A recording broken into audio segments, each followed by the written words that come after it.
तो आज हम दो चीजों के बारे में डिस्कस करेंगे डेफिनेशन ऑफ ऑप्शन, दूसरा टाइप्स ऑफ ऑप्शंस। ठीक है। अगर मैं ऑप्शन की बात करूं तो ऑप्शन क्या करता है, एक राइट देता है बायर को कि वो बाय कर सकता है asset at a particular price at a particular date. ठीक है। अगर मैं कॉल ऑप्शन की बात करूं, अगर मैं पुट ऑप्शन की बात करूं तो पुट ऑप्शन में क्या करता है, ऑप्शन क्या करता है कि वो राइट देता है बायर को कि वो सेल कर सकता है अपने एसेट को at a particular price at a particular date. तो इसको पुट ऑप्शन बोलते हैं। इन दोनों चीजों को ना मैं आपको जो है समझाऊंगा एक एक्सेल के फॉर्म में। तो इस डेफिनेशन में क्या क्या ऑप्शन, क्या क्या, अगर हम इस डेफिनेशन की बात करें तो क्या क्या चीजें इंपॉर्टेंट लगी। एक लगी कि राइट मिलता है बायर को और कोई ऑब्लिगेशन नहीं होती उसके ऊपर, वो एसेट को बाय और सेल कर सके डिपेंडिंग अपॉन की टाइप्स ऑफ ऑप्शन में। कॉल में जो है वो बाय करेगा एसेट को और पुट में वो सेल करेगा एसेट को।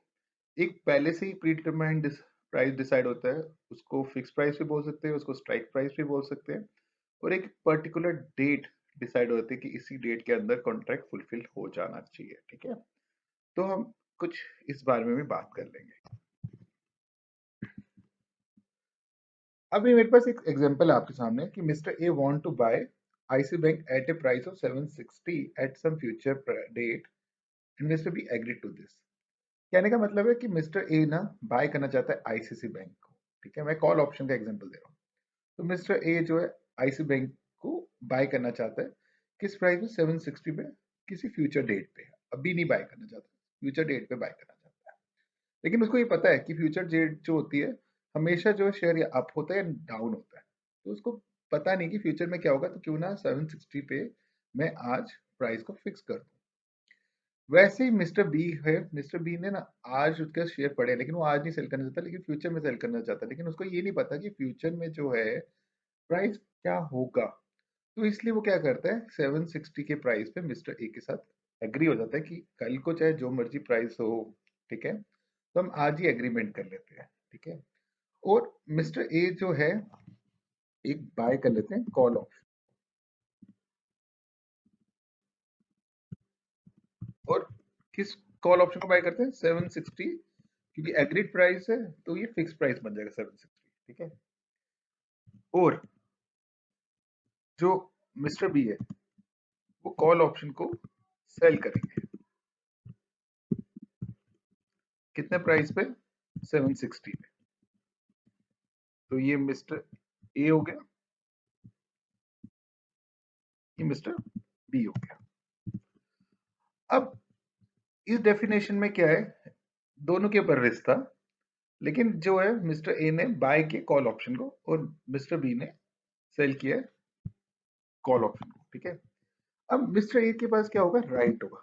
जो भी ऑप्शन में जो भी बायर होगा उसको राइट मिलता है। ठीक है। और उसके ऊपर कोई ऑब्लिगेशन नहीं होती कि उसको ये कॉन्ट्रैक्ट पूरा करना ही करना है।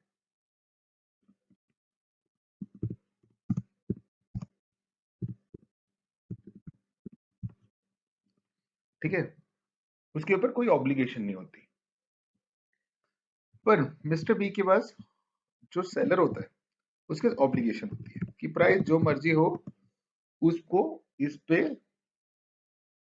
सेल करना ही पड़ेगा। तो मैं आपको ऑप्शन के डिटेल बता रहा हूँ कॉल ऑप्शन के बारे में। ठीक है।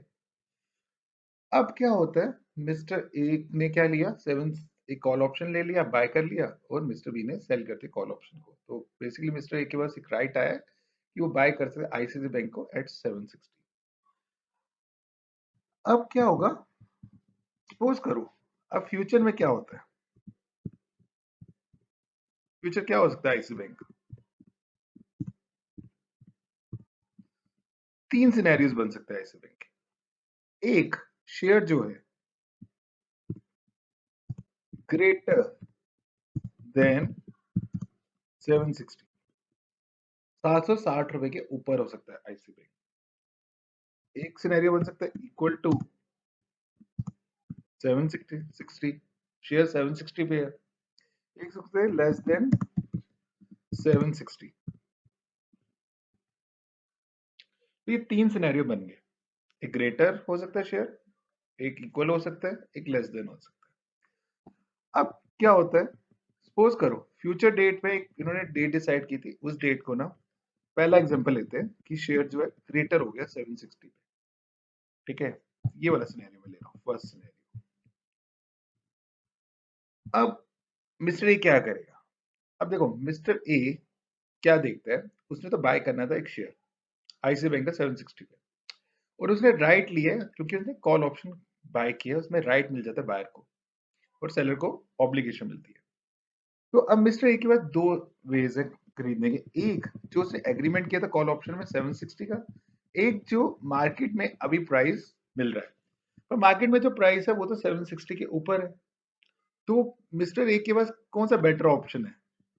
उसके बेटर ऑप्शन है कि जो उसने एग्रीमेंट किया था मिस्टर बी के साथ, उसी में वो जो है खरीद ले। तो ऐसे केस में वो अपने राइट, उसके राइट दिया था, उसका ऑब्लिगेशन दिया था, लेकिन उसे खरीदना था आईसी बैंक, तो मिस्टर ए जो है मिस्टर बी से खरीद लेगा। और जो एग्रीमेंट है वो अपने राइट को एक्सरसाइज करे। एक्सरसाइज मतलब वो बोलेगा कि मेरे को जो है मिस्टर बी आपसे शेयर खरीदने हैं, क्योंकि हमने मेरे से एग्रीमेंट किया था। तो ऐसे केस में क्या होता है, कॉल ऑप्शन जो है वो एक्सरसाइज करता है, और मार्केट में जो रेट 760 के ऊपर था, उसको चाहे जितना मर्जी ऊपर हो, लेकिन उसको 760 में मिल गया, क्योंकि उसने एग्रीमेंट किया था। तो ये कॉल ऑप्शन का बेनिफिट है, ठीक है। तो आपने देखा होगा राइट यहाँ पे एक्सरसाइज कर लिया। ऐसे ऑप्शन को जहाँ पे जो है उसको फायदा है, देखो मिस्टर ए तभी एक्सरसाइज करेगा जब उसको फायदा होगा अपने राइट को। अगर मिस्टर ए को फायदा नहीं होगा, वो कभी राइट को एक्सरसाइज नहीं करेगा। ऐसे ऑप्शंस इन द मनी कहलाएंगे। In the money call option वो ऑप्शन है जिसमें मिस्टर ए को फायदा है, ठीक है।